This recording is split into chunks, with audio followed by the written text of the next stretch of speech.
সূরা আনফালের এই 24 নম্বর আয়াতটা, এখানে কি বলে? হে মুমিনগণ, আল্লাহ রাসূল যখন তোমাদেরকে কি করে? আহ্বান করে, ডাকে, তখন তোমরা কি করো? তার দাওয়াতকে কবুল করো। আমার ভাইরা, এই আয়াতে নাজিলের কারণ কি শোনেন।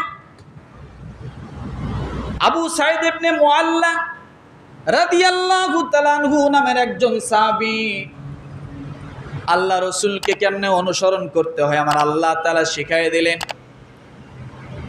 এই সাঈদ ইবনে মুআল্লা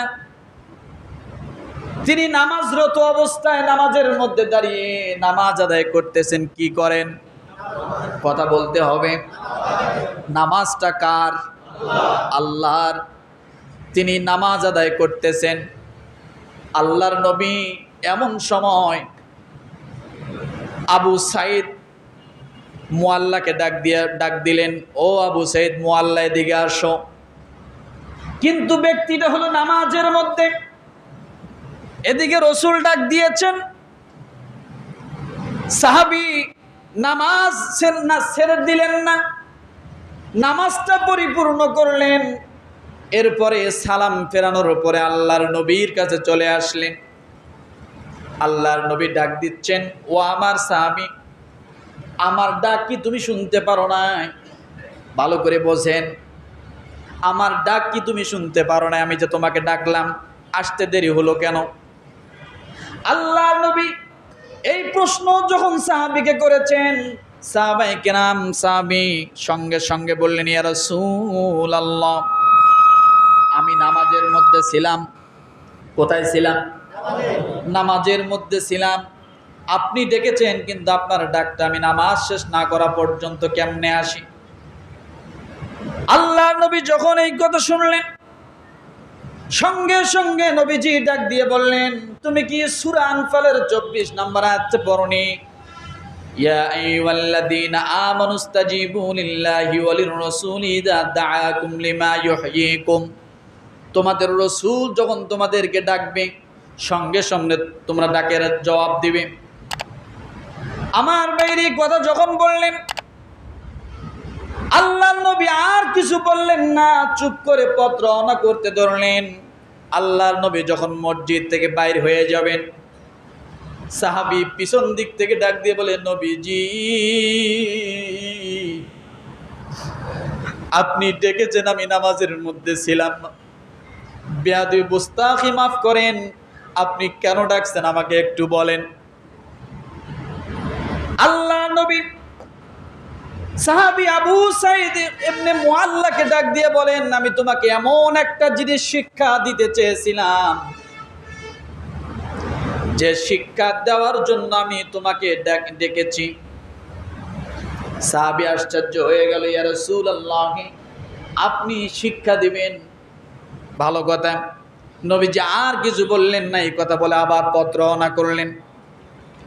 সাহাবী আবার রাসূলের পিছনে গেলেন, যে বললেন, ইয়া রাসূলুল্লাহ, আপনি কি জানি আমাকে শিখাই দিতে চেয়েছিলেন, আপনি আমাকে একটু দয়া করে বলুন। আল্লাহর নবী যখন আল্লাহর নবীর সামনে সাহাবী যখন এই কথা বললেন, সঙ্গে সঙ্গে আল্লাহর নবী ডাক দিয়ে বললেন, আমি কি তোমাকে কোরআনের সর্বশ্রেষ্ঠ একটা সূরা কি আমি তোমাকে শিক্ষা দেব না? আমি চাই তোমার হৃদয়ের ভিতরে কোরআনের সর্বশ্রেষ্ঠ একটা সূরা তোমার ভিতরে থাক। তুমি যে নামাজে দাঁড়িয়েছো, এমন একটা সূরা আমি তোমাকে শিক্ষা দিতে চাই, যে সূরা না হলে নামাজেই হবে না। সাহাবী বললেন, ইয়া রাসূলুল্লাহ, আপনি বলুন। আল্লাহর নবী বলেন, ও আমার সাহাবী, তুমি যদি সূরাতুল ফাতিহা পাঠ করো, তুমি যদি সূরাতুল ফাতিহা শিক্ষা করো, আমার আল্লাহ তাআলা সূরা ফাতিহা শিক্ষা করার কারণে তামাম কোরআনুল কারীম তেলাওয়াত করার সওয়াব আল্লাহ তোমার আমলনামায় দিয়ে দিবে।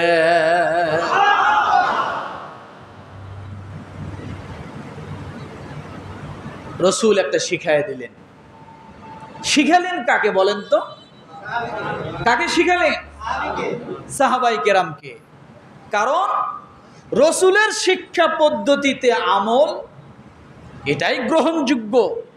রসুলের শিক্ষা পদ্ধতি যে আমলের মধ্যে নাই সেটা কোনোদিন কি হয় না? গ্রহণযোগ্য হয় না। আমার ভাইরা, আল্লাহর নবী তাকে সূরা ফাতিহা শিখায় দিলেন। এরপরে নবীজি ডাক দিয়ে বলেন, ও আমার সাহাবী, এবার তুমি আমল বেশি বেশি করে যাও। কারণ ভালো করে জেনে রাখেন, যে ব্যক্তি ঈমান আনে আর আমল করে, আমার আল্লাহ তাআলা তাকে জীবিত বলেছেন। সুবহানাল্লাহ। কি বলেছেন? যে ব্যক্তি ঈমান আনে আমল করে ওই ব্যক্তিকে আমার আল্লাহ জীবিত বলেছেন। আর যে ব্যক্তি ঈমান আনে না, আমল করে না, আমার আল্লাহ তাআলা তাকে মৃত ঘোষণা করেছেন। কি ঘোষণা করেছেন? সে যদিও চলাফেরা করে, সে যদিও দেশের প্রেসিডেন্ট হয়, সারা বিশ্বের জাতিসংঘের মহাসচিব হয়, আর তার ভিতরে যদি ঈমান না থাকে, আমল না থাকে, আমার আল্লাহ তাআলা বলেন ওই ব্যক্তি অবশ্যই দুনিয়ার জমিনে জীবিত মৃত। জীবিত অবস্থায় কি? জীবিত অবস্থায় কি? রব্বুল আলামিন সেই কথা ডাক দিয়ে বলেন সূরা আনআমের 122 নম্বর আয়াতে আল্লাহ বলেন, আওয়ামান কানা মাইতান ফাআহইনাহু ওয়াজআলনা লাহু নূরান ইয়ামশি বিহি ফিন-নাস কামান মাসালুহু ফিয-যুলুমাত লাইসা বিখারিজিম মিনহা কাযালিকা যুয়িনা লিল কাফিরিনা মা কানু ইয়ামালুন। কোন সূরা? সূরা আনআম আয়াত নাম্বার কত? 122। আল্লাহ বলেন যার ঈমান আছে, আমল আছে, ওই ব্যক্তি কি? ঘুমাইতেছে নাকি? কি? যার ঈমান নাই, আমল নাই, সে জীবিত থাকলেও কি? কোন সূরা? কত নম্বর আয়াত? রব্বুল আলামিন বলেন, একটু বলো তো, যে ব্যক্তি ছিল মৃত অতঃপর আমি তাকে জীবন দিয়েছি এবং তার জন্য এক আলোর ব্যবস্থা করেছি। কিসের ব্যবস্থা? কিসের ব্যবস্থা? এই আলো মানে ঈমান। কি বলেন? আলো মানে ঈমান, আলো মানে কোরআন। এই কোরআন যার ভিতরে থাকবে, ঈমান যার ভিতরে থাকবে, অর্থাৎ ঈমান গ্রহণ করবে, কোরআন অনুযায়ী যে ব্যক্তি আমল করবে, আমার আল্লাহ তাআলা ডাক দিয়ে বলে ওই ব্যক্তি দুনিয়ার জমিনে সবচাইতে বড় বুদ্ধিমান। কি বলেন তো? কি? ওই ব্যক্তি সবচেয়ে বড় বুদ্ধিমান। আল্লাহ তাআলা তাকে বুদ্ধিমান বলে সাব্যস্ত করেছেন। আমার ভাইরা, রব্বুল আলামিন আয়াতে বলেন যার সাহায্যে সে মানুষের মধ্যে চলাফেরা করে, সে কি ওই ব্যক্তির মতো হতে পারে যার অবস্থায় যে সে অন্ধকার দ্বারা পরিবেষ্টিত, অর্থাৎ দুনিয়া দ্বারা সে পরিবেষ্টিত, দুনিয়ার মোহে পড়ে সে চলাফেরা করে, আখিরাতকে সে ভুলে গিয়েছে। কথা ঠিক কিনা? নূর হলো আখিরাত, জুলুমাত হলো দুনিয়া। জুলুমাত কি? জুলুমাত হলো দুনিয়া, অন্ধকার। কিতাবুন আনজালনাহু ইলাইকা লিতুখরিজান নাসা মিনাজ যুলুমাতি ইলান নূর। এটা হলো সেই কিতাব যা মানুষকে অন্ধকার থেকে বাহির করে আলোর দিকে নিয়ে যায়। তার নাম হলো কোরআন। তার নাম কি? তার নাম কি? তাহলে বোঝা গেল যার ভিতরে কোরআন আছে ওই ব্যক্তি জীবিত, যার ভিতরে কোরআন নাই ওই ব্যক্তি কি? ওই ব্যক্তি হলো মৃত। আল্লাহর নবীর একটা হাদিস, ইন্নাল্লাযী লাইসা ফী জাওবিহি শাইউম মিনাল কুরআনি কাল বাইতিল খরিব। যার ভিতরে কোরআন নাই ওই ব্যক্তি হলো শূন্য ঘরের মতো। কি ঘরের মতো? বুঝুন। তার মানে বোঝা গেল শূন্য একটা ঘর, 4টা খুঁটি আছে, বেড়া নাই। ওই ঘরে কারা বসবাস করে? গ্রামে গঞ্জে দেখবেন পরিত্যক্ত কিছু ঘর আছে, ওই সমস্ত ঘরে কুকুর শিয়ালরা বসবাস করে। কথা ঠিক না? আল্লাহ রসুল এটাই বলেছেন, যার ভিতরে কোরআন নাই তার ভিতরে শয়তান বসবাস করে।